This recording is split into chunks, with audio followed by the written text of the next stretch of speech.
Antes de começarmos o vídeo, um recado rápido. Há quase 4 meses eu tinha falado sobre o meu cabelo estar caindo e as entradas estarem aparecendo. E agora aproveito para falar que as coisas estão melhorando. Eu não quero ficar careca, por isso eu sou franco e recomendo a Manual. Comigo não tem essa frescura de que homens não se importam consigo mesmo e não se cuidam. Sabemos que isso é mentira. Todo mundo tem autoestima e a queda de cabelo não é nada legal, pois nós sabemos onde isso vai parar, né? E na boa, chega a ser fácil combater a calvície com a Manual. A forma de trabalho deles é incrível. Com a Manual, você não precisa marcar consulta, se expor ou ter que ir na farmácia comprar medicamentos. É só você responder um questionário bem simples e rápido que um médico especialista avalia e prescreve um tratamento individual e personalizado exclusivamente para você, aprovado pela Anvisa. Com tudo certinho, você recebe o tratamento no conforto de sua casa, sem custos de entrega e de forma super discreta, sem qualquer logomarca ou referência na caixa. E ainda tem atendimento médico personalizado pelo site durante todo o tratamento sem qualquer custo adicional para isso. Legal, né? Se feito de forma correta e contínua, geralmente a partir do 4º mês você já começa a ver a diferença. E o tratamento serve para casos iniciais e avançados de calvície. Se você tem alguma dúvida, tem o link do site para você conhecer aí na descrição e no comentário fixado. E sem esquecer, claro, que tem 40% de desconto no primeiro pedido se você usar o cupom SDG de Segredos dos Games.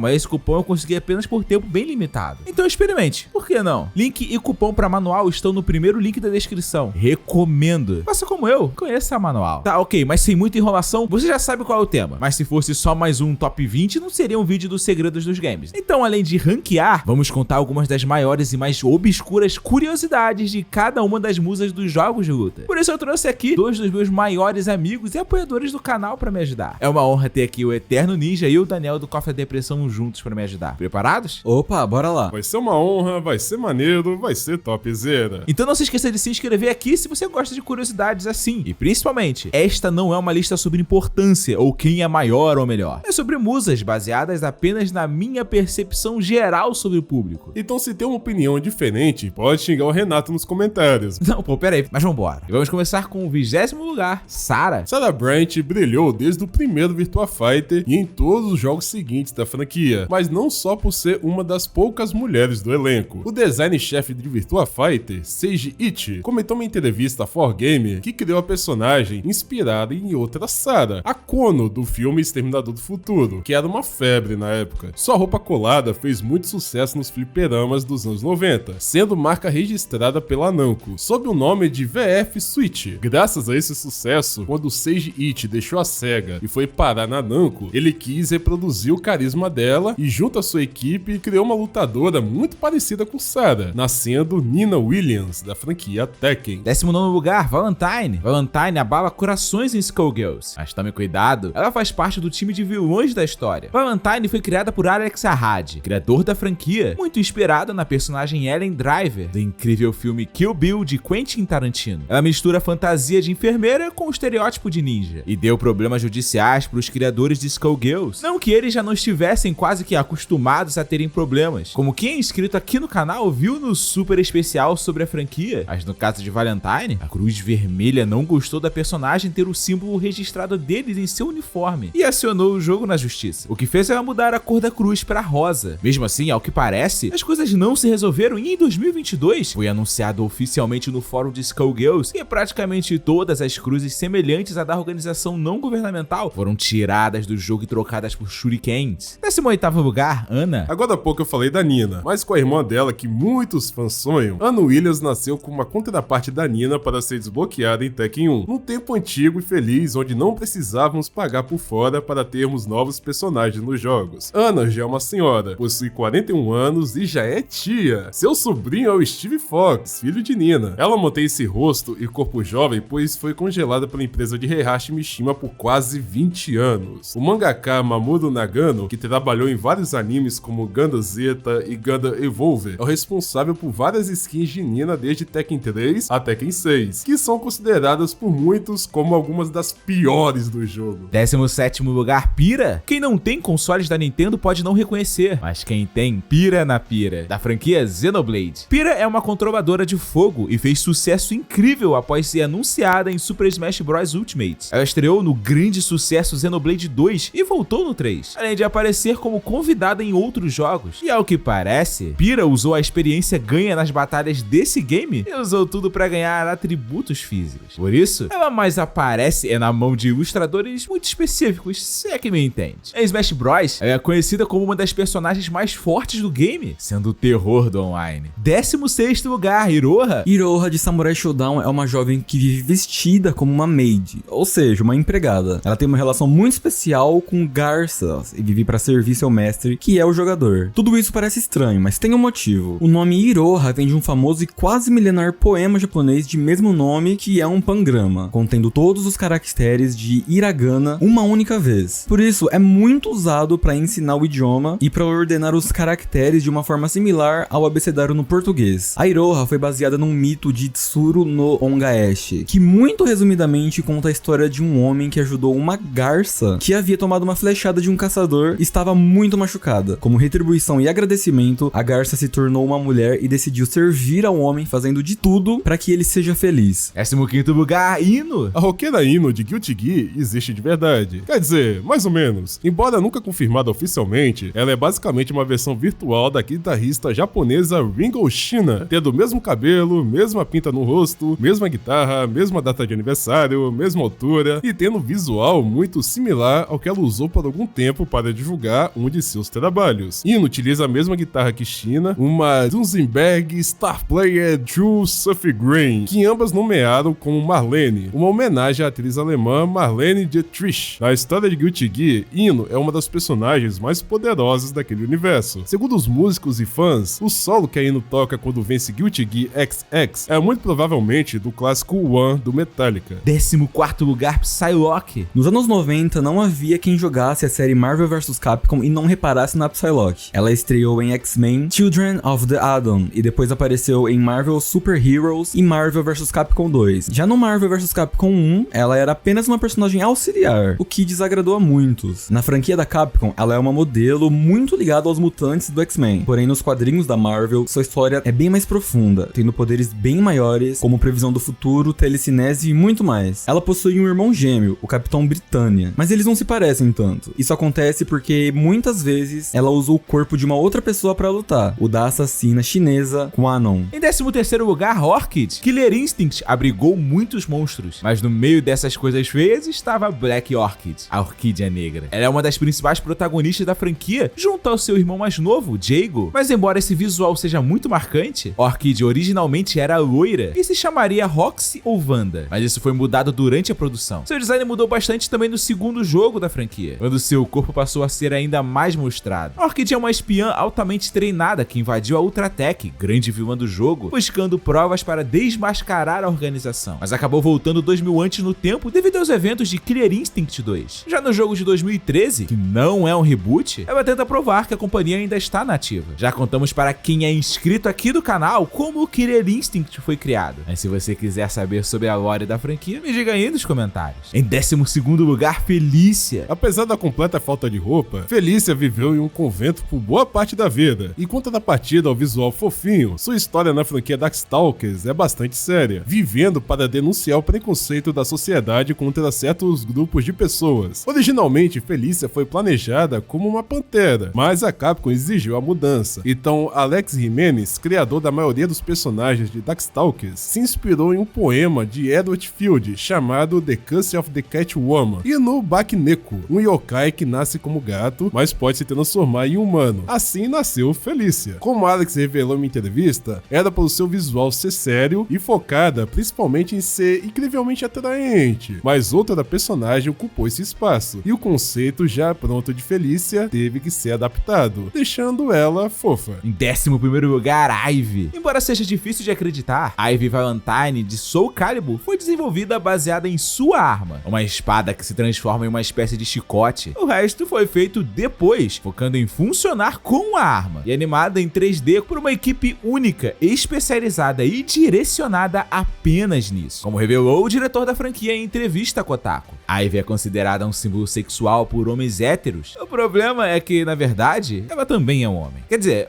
mais ou menos. É que todos os movimentos que deram vida a ela são na verdade feitos por um homem. Foi Naotaki Hirata, diretor de Soul Edge, que fez tudo através de capturas de movimento. Segundo os dados oficiais do jogo, em Soul Calibur 5, ela tem 49 anos. Hoje Ivy está entre os 3 personagens da franquia mais queridos pelos fãs, de acordo com a Namco. 10º lugar, Milena. Milena é uma das personagens mais queridas de Mortal Kombat, tendo até posado pra Playboy num ensaio que foi um desastre. Seu desenvolvimento foi muito importante para a franquia. O designer John Tobias revelou em seu Twitter que concebeu uma ninja usando sais, e Ed Boon deu a ideia de apenas mudar a cor dela para assim terem 2 personagens diferentes, igual fez com Sub-Zero e Scorpion, nascendo assim posteriormente a Kitana. Tobias então quis fazê-la irmãs gêmeas, porém completamente opostas em todos os sentidos, inclusive nas feições. A descendência dos Tarkatans nasceu devido ao Fatality, onde Milena suga o oponente e depois o cospe. Seu nome originalmente seria Kitsune, que vinha de um dos designs rejeitados para Mortal Kombat 1, mas decidiram trocar para Milena por ser mais sonoro. Quando a equipe foi capturar os movimentos para MK2, a atriz Kathleen Zamiar foi contratada para isso e, por ser uma grande artista marcial, ajudou na produção de várias maneiras, incluindo usando seus próprios sais pessoais para gravar e dar vida à personagem. 9º lugar, Kazumi. Kazumi é a personagem principal da franquia Dead or Alive e uma das mais queridas pelos fãs. Ela inclusive é conhecida por ser talvez a primeira protagonista feminina em um jogo de luta com personagens homens e mulheres. Mas apesar de seu sucesso, Dead or Alive recebeu muitas críticas no ocidente por sua sexualização das lutadoras, gerando vários protestos. Porém, tudo ficou ainda mais pesado quando descobriu-se que Kazumi é menor de idade. Nos 4 primeiros jogos da franquia, ela possui apenas 17 anos. A polêmica demorou para estourar, pois no lançamento ocidental, a idade dela e de outras personagens menores de 18 anos foram alteradas para desconhecido. Até que Mo havia escondido isso por tanto tempo, exatamente para tentar evitar a recepção negativa que ela sabia que isso poderia gerar no ocidente. 8º lugar, Blue Mary. De acordo com o especial da Neo Geo Freak sobre a saga Orochi, Blue Mary foi inspirada oficialmente na Android 18 de Dragon Ball Z. Ela havia sofrido uma mudança de design em Hellbolt e Fatal Fury, passando a usar sua jaqueta dada pelo falecido ex-namorado. Mas como foi revelado no site oficial da SNK, na hora de levá-la para The King of Fighters 97, o designer responsável disse que preferiu o visual original dela em Fatal Fury 3, decidindo modelá-la em KOF assim, o que tornou este um dos visuais mais conhecidos dos jogos de luta. Yasuyuki Oda, hoje produtor principal da franquia The King of Fighters, revelou em uma entrevista ao PlayStation Blog durante a criação dela para Fatal Fury 3 que haviam muitos problemas para criar e animar os golpes de Blue Mary, pois quase ninguém conhecia sobre o estilo de luta da lutadora, o Sambo. Por isso, o designer Yoichiro Soeda usou Oda como boneco de treino e começou a aplicar golpes nele no meio do escritório para mostrar à equipe quais ele queria na personagem. Oda diz ainda lembrar da dor que sentiu. 7º lugar, Dizzy. Dizzy é o sonho de consumo de muitos jovens jogadores de Guilty Gear. A jovem estreou na série com suas roupas reveladoras quando ela tinha apenas 3 anos de idade, e em Strive ela possui apenas 8. Mas calma, como alguns Gears, ela não segue a idade dos humanos e na verdade é bem mais velha em comparação com as pessoas. Tanto que já é casada com Kai Kiske e tem um filho com ele, chamado Sin Kiske. Dizzy tem esse nome provavelmente em homenagem ao tecladista do Guns N' Roses, também conhecido assim. Como revelada em entrevista à Game Developer, por um tempo ela foi chamada apenas como Dama do Bosque, porque a Arc System perdeu os direitos de Guilty Gear para a SEGA, em uma história completamente bizarra que já contamos aqui nesse vídeo para quem é inscrito do canal. O grande ataque especial de Dizzy, chamado Gamma Ray, é uma provável homenagem à banda de power metal de mesmo nome. Dizzy ainda possui uma peculiaridade em Guilty Gear Revelator. Ela perde um pouco da roupa quando acerta o Gamma Ray, deixando sua parte da frente ainda mais à mostra. Aí, na boa, com certeza vai avaliar um like no vídeo para ajudar, né? Essa ajuda, por favor, é de graça, mas vamos seguindo. 6º lugar, Juri. Já ouviu aquela frase fé nas malucas? Ela cabe certinho na sul-coreana Juri Han. A lutadora foi criada para atender o pedido dos fãs coreanos de Street Fighter por uma personagem do país na franquia. Só que embora ela seja muito querida por muitos, na verdade em seu lançamento ela não foi nada bem recebida nem pelos fãs e nem pela mídia do seu país natal, a Coreia do Sul. Juri foi muito criticada por lá e classificada basicamente como uma cópia mal feita da Chun-Li, como o produtor Ono confirmou posteriormente. Quando anunciada, o perfil oficial de Juri no site de Super Street Fighter 4 detalhava o tamanho de cada parte do corpo dela e seus gostos, mas isso foi alterado antes do lançamento. As medidas dela foram todas aumentadas, mas foi retirado seu gosto por seios grandes, o que poderia indicar suas preferências sexuais. Segundo o blog de desenvolvimento da Capcom, foram entre 400 e 500 conceitos de designs feitos até chegar no famoso e amado visual que conhecemos hoje. E abrindo o top 5 tem ela. Charmy brilhou em The King of Fighters 97, sendo uma estilista por profissão e tecladista por hobby. Ela tem 2 hamsters, Ashu e Ururi. Mas o ponto que mais chama a atenção nela é uma peculiaridade em seu design. Charmy nunca mostra os olhos. O ilustrador Shinkiro chegou a começar a fazer uma arte dela mostrando essa parte dela, mas logo descartou. Só que um usuário investigou o modelo de Charmy em KOF All Stars e descobriu que pelo menos ali ela realmente tem olhos, só não dá pra ver. Essa questão exótica acabou gerando um problema. Charmy chegou a ser modelada para entrar em KOF Maximum Impact 2, tendo até um design pronto feito pelo diretor do jogo, Falcon. Só que a engine do game não trabalha muito bem com cabelo no rosto, ainda mais nunca mostrando os olhos, e por isso Charmy simplesmente quebrava a física de Maximum Impact 2, tendo que ser descartada antes do lançamento, mesmo com o desenvolvimento já bastante adiantado. Segundo o site oficial, de aniversário de 15 anos de KOF, originalmente ela seria TSC do game Waku Waku 7, distribuído pela própria SNK, mas a equipe decidiu criar um personagem do zero, se inspirando na personagem Fujiko Mine, do terceiro filme do anime Lupin the Third. Quarto lugar, Baiken. Baiken é uma das personagens mais celebradas em Guilty Gear, principalmente por seu designer bastante chamativo. Mas ele nem sempre foi assim. A lutadora começou quase que como uma cópia de Kenshi Himura, de Samurai X, e foi ganhando respeito a cada nova aparição na franquia. A história dela é muito similar à de um famoso personagem da literatura japonesa, chamado Tangen Sazen. Em sua história, Baiken é uma das últimas japonesas vivas, e teve seu braço e olho arrancados após um ataque de Gears, jurando vingança por sua família. Apesar de humana, pelos eventos que presenciou em Guilty Gear, ela tem mais de 90 anos. Em seu final, em Guilty Gear XX Core A+, ela se torna uma assassina e faz coisas horríveis. Porém, ela diz que havia rejeitado seu gênero, o que indicaria que Baiken é ou se tornaria uma pessoa trans. Porém, não se sabe se esse final é semi-canônico ou apenas não canônico. E abrindo o pódio, nós temos uma das maiores musas da história. Morrigan Island é uma personagem bissexual por conveniência de sua raça. Por ser uma sucubus, ela precisa de excitação para viver, mas não precisa necessariamente chegar nos finalmente com um homem ou uma mulher para isso. Seu corpo excreta o alimento sempre que ela se excita, e isso inclui beijos apenas. Então há inclusive uma chance de Morrigan ser virgem até hoje, apesar de tudo que a sucubus faz. Ela quem deveria ser a personagem fofa de Darkstalkers, mas quando seu criador definiu sua raça e viu que Morrigan tinha muito potencial, Felícia teve seu design mudado. O nome é inspirado na deusa da guerra da mitologia celta, que pode se transformar em qualquer criatura viva, assim como Morrigan. O Shungokusatsu, o famoso especial do Escurinho de Akuma, teve seus diferenciados comandos copiados do especial Darkness Illusion de Morrigan. Medalha de prata vai pra ela, Kami White. O lendário Akiman, ex-Capcom, é um designer completamente excêntrico e graças a ele, não sabemos quem exatamente criou a Kami. Em entrevista ao livro de arte de Street Fighter vs Tekken, Akiman diz ser o criador, dando até detalhes das inspirações para a personagem. Já em entrevista ao blog Round 1 da própria Capcom, ele fala que quem fez Kami foi o mesmo criador de Sagat e Morrigan, mas não diz quem seria exatamente essa pessoa. Mas tirando as loucuras de Akiman, Kami na verdade quase não se chamou assim. Nos arquivos da versão de arcade de Super Street Fighter 2 foram encontrados sprites com o nome de Sarah, ou seja, até perto do lançamento do jogo ela se chamava assim. Nessa mesma versão do game, há um erro no final da agente, onde parte do texto é cortado apenas na versão ocidental, sendo corrigido somente na edição Hyper Fighting de Street Fighter 2. Segundo o Akiman, Kami foi criada diretamente em resposta à personagem que ficou em primeiro lugar nessa lista. Ei, já deixou o like? Se está gostando das curiosidades, esse é um ótimo momento para isso. Mas em primeiro lugar, nós não temos uma, mas sim duas musas. Uma fica em primeiro porque tem que estar em primeiro em quase todas as listas que estiver, e a outra fica na posição hors concours, que é algo acima do primeiro lugar, que nem entra na disputa por estar em um nível acima da competição. E o motivo para isso já vamos revelar. Mas antes de entendermos, temos que descobrir quem ficou em primeiro. E esse posto é da mulher mais importante dos jogos de luta, a musa que abriu as portas para todas as outras, a chinesa mais querida, Chun-Li. Até meados do fim da produção, ela usava calças, mas seu criador, Akiman, achou que estava errado e deu a ela a meia calça icônica. Só que faltava uma motivação para a jovem lutar Street Fighter 2. Por isso foi criado todo o Império do Mal, que se tornou a Shadaloo de Bison. Chun-Li é conhecida por suas coxas, pois Akiman é grande fã dessa parte do corpo feminino. Por isso a destacou em Street Fighter 2, as deixando bem à mostra. Mas quando recebeu carta branca para desenhá-la como queria em Street Fighter 3, ele caprichou ainda mais nessa parte. Após Ackman deixar a Capcom, quem se tornou o designer responsável por ela foi o Daigo Ikeno em Street Fighter 4, e ele expressou em Chun-Li o seu gosto pessoal por mulheres mais cheinhas, o que fez as coxas dela aumentarem ainda mais, concretizando essa como uma marca registrada da jovem chinesa. E há uma justificativa oficial na lore para ela ter tudo isso de perna. Em uma entrevista a Gamish, os desenvolvedores disseram que na agenda de exercício de Chun-Li tem 7.000 agachamentos e 150 quilos no supino. Caramba, véi! Chun-Li fica em primeiro por ser a mais importante, mas o tema não é sobre importância, mas sim sobre ser musa nos jogos de luta. E só existe uma que não disputa com nenhuma outra nesse quesito. E nisso, ela é a Orconcourt. Mai Shiranui rompeu barreiras e tabus, mas causou muita polêmica por isso. Apesar da vestimenta, Mai é uma menina bastante comportada. Sua roupa é apenas parte da estratégia de distração pra batalha. Tanto que, com exceção de Dizzy, ela é a única de toda essa lista que não é solteira, estando atualmente em um relacionamento sério com Andy na lore de KOF. Entretanto, originalmente Mai foi produzida como um homem, tendo um design muito similar ao visual de Sazio de Breaker's Revenge. Segundo o site oficial da SNK, quando estava cerca de 60% concluído, o chefe da equipe de desenvolvimento decidiu que queria uma personagem feminina em Fatal Fury 2. Por isso, o ninja virou uma kunoichi com uma longa cauda em sua roupa, sendo esse o único resquício em lenço que o ninja original teria se tivesse sido lançado. Porém, Mai já se meteu em polêmica séria. No jogo Battle Master Kyu Kyoko no Senshi Tashi, lançado em 1993, ou seja, depois de Fatal Fury 2, de 1992, é possível encontrar a personagem Hanmaru, que é facilmente classificada como apenas mais uma cópia genérica de Mai. Só que no falecido site oficial do desconhecido game, o criador dele afirma ter levado o design para SNK meses antes do lançamento de Fatal Fury 2. E o presidente da companhia, Eikishi Kawasaki, teria gostado e pedido para que Battle Master fosse lançado para Neo Geo, mas a proposta não foi aceita e algum tempo depois, ao folhear uma revista, ele teria ficado devastado ao ver tamanha coincidência nos designs das lutadoras. E aí, foi cópia ou não? E quais são as suas musas nos jogos de luta? Quais faltaram aqui? Me diga nos comentários, eu leio e respondo todo mundo. E não se esqueça de se inscrever aqui no canal se você gosta de conteúdos produzidos assim. É de graça e se você não gostar, pode tirar a inscrição em algum outro vídeo. Então experimenta, vai que gosta. Muito obrigado a Manual pelo cupom SDG com 40% de desconto no link que tá na descrição e no comentário fixado. E também muito obrigado a esses dois caras que me ajudaram muito no começo e são amigos de longa data, que considero pra caramba. Eu acho muito difícil, mas se alguém aqui ainda não conhece os canais Eterno Ninja e Cofre da Depressão, por favor, vai lá e conheça agora. São pessoas realmente muito importantes pra mim. Queria aproveitar também e agradecer a Ícaro Senna, Álvaro Triana, Lobito Louco, Henrique Beira e Mânlio Neto, que completaram 2 anos sendo membros do canal. Obrigado mesmo. Quem é membro ou envia pix para o e-mail do renato@gmail.com ajuda de verdade e faz a diferença aqui. Valeu mesmo pelo apoio. Seja membro e apoie você também. Eu espero te ver aqui no próximo vídeo. Buenas!